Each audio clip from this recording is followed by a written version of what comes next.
Elon Musk's relations with the Chinese government became the subject of scrutiny after the world's richest man announced that he would buy Twitter.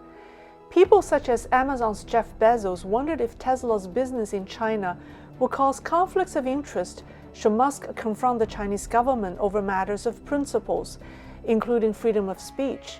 How is Elon Musk getting along with the Chinese government? Should we be concerned with the relations? And if so, what advice can we give him?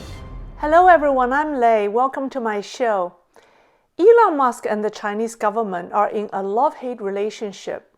The CCP loved Tesla's technical superiority so much that it gave Musk land, tax breaks, and loans, and even allowed him to have a wholly owned Chinese subsidiary, which it has not granted to any foreign automakers before. Musk loves the Chinese market and state-supported production capability, such as the fact that his Shanghai Gigafactory was built in a year, a speed he has not seen before. Elon seems to have been so impressed that he was willing to put up with CCP's repeated bullying, from regulatory warnings, banning government purchases of Tesla cars, challenging Tesla's quality, to creating negative publicity. Big Brother CCP enjoyed making life difficult for Elon. Elon uncharacteristically tolerated it. The most he has done to vent was reciting a Chinese poem about sibling rivalry. Okay, this may oversimplify Musk's relations with the CCP, since their relations are far more complex than sibling rivalry. But I must tell you that Musk and his CCP brother are similar in some ways. During the recent Shanghai lockdown, Tesla's Gigafactory was closed for 3 weeks, and Tesla lost production of 50,000 cars. After the Shanghai authorities announced on April 16th that a list of 666 companies can resume work, several foreign companies, including 3M, DuPont, and BASF, refused due to the stringent requirements, including workers needing 7 consecutive days of negative COVID test results. These companies said that with less than 50% personnel meeting the requirement, they couldn't operate. But not Tesla. Tesla managed to mobilize 8,000 of its employees, which is about 50% of its Shanghai labor force, and resumed production 3 days after the official announcement, while strictly abiding by the city's closed-loop system, meaning staff cannot leave the factory. Every employee who returns to work is provided a sleeping bag and sleeps on the factory floor at night. The company takes care of their 3 meals and a daily allowance of about 400 yuan or $63. They work 12-hour days, 6 days a week. Doesn't this over-the-top work-living arrangement sound very similar to Elon Musk's own lifestyle? Musk is famous for sleeping in the office. A 70 to 80 hours a week schedule is typical for him. It's reported that the Tesla Shanghai factory is building shower units and an entertainment facility for the staff. This living arrangement couldn't happen in any of Tesla's other gigafactories. But thanks to the CCP's zero-COVID lockdowns, Elon Musk's great work ethics and lifestyle are emulated on a large scale without him doing anything. Elon quietly smiled and is very pleased. However, in other aspects, Elon Musk and the CCP are entirely different. Musk is an absolutist in matters of free speech, while the CCP is the enemy of free speech. Musk often appeals to his 84 million followers on Twitter because he freely speaks his mind, even at the risk of his own credibility. The CCP doesn't allow free speech and crushes anyone who dares to speak up. So although they share the same traits of being fiercely competitive and driven, Elon and the CCP are a pair of antonyms that aren't compatible. But they have coexisted for a number of years, not because they like each other, but because they are driven by their own separate goals. Big Brother CCP uses Tesla to upstart the Chinese EV industry to realize its dream of dominating the world's auto industry one day. The New York Times called Tesla the catfish that turned Chinese automakers into sharks. Haven't we seen the exponential growth of Chinese EV makers, NIO, BYD, Xiaopeng, Li Auto? and the mushrooming of a dozen more to come. Chinese big techs Alibaba, Baidu, Huawei, Xiaomi, and Didi all have plans to make EV cars. Even the failing real estate developer Evergrande has an EV company. Elon knows the CCP's playbook, but he doesn't care.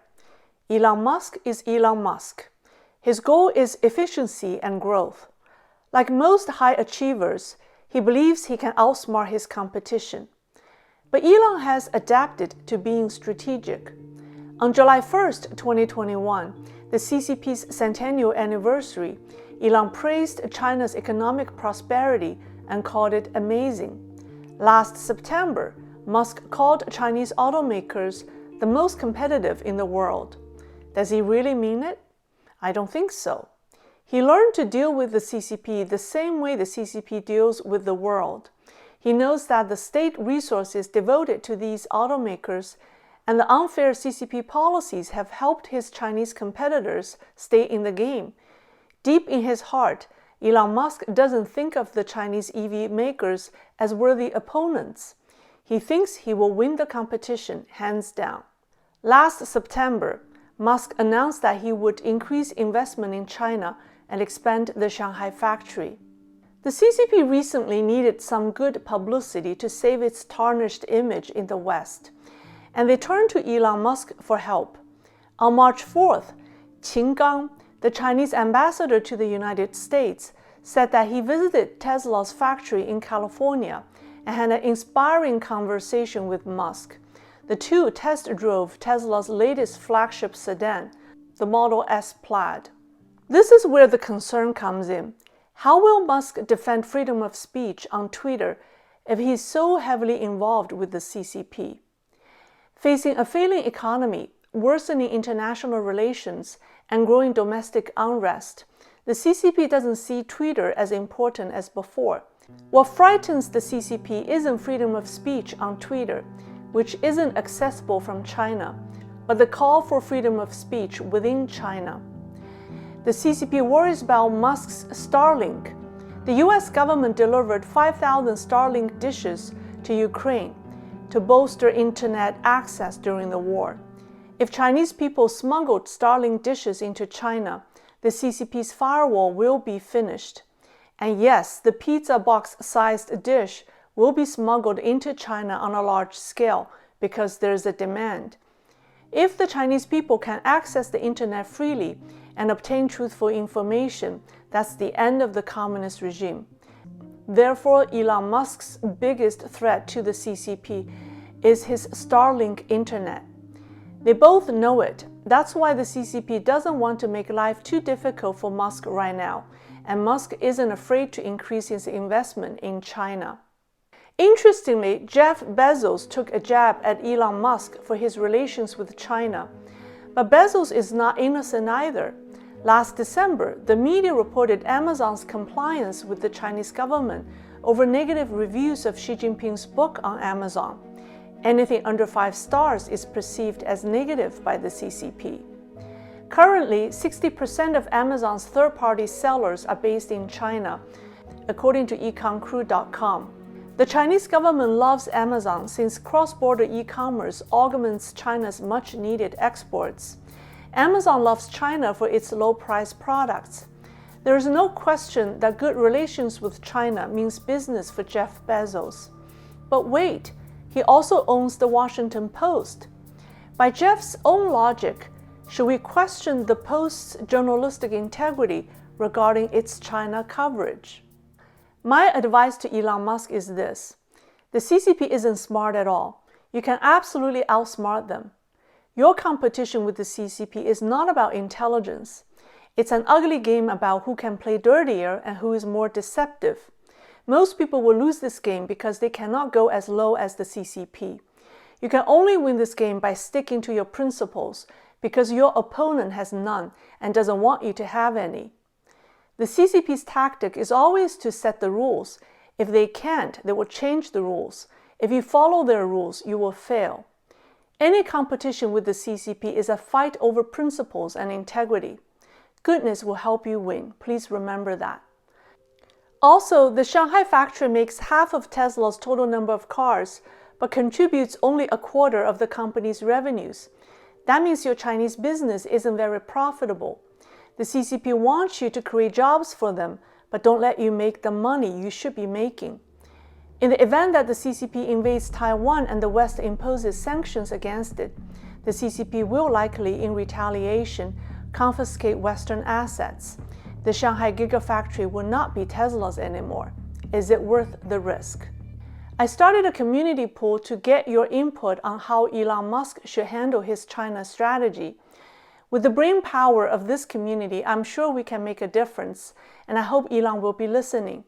I've made several videos last year on Musk's challenges in China. Here's one of them, and the other video is about what's behind the current lockdowns in China. Thank you for watching. See you soon.